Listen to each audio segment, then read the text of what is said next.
Growing number of voices are demanding answers from the EPA on when the cleanup of radioactive material at West Lake Landfill will start. After a News 4 report last week on the frustration over delays, Senator Roy Blunt, Senator Josh Hawley, and Congresswoman Ann Wagner sent a letter to the EPA today pressing for a specific timeline.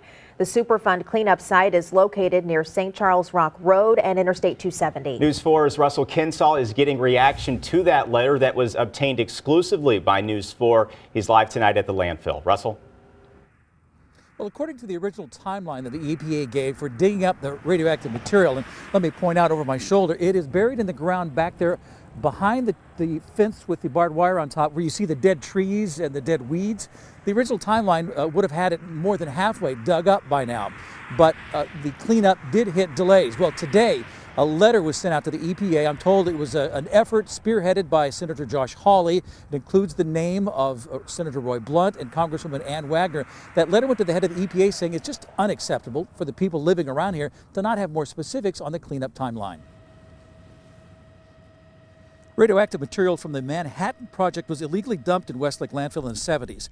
After years of inaction, citizens spoke up, demanded a cleanup, especially after the discovery of an underground fire in the neighboring Bridgeton landfill.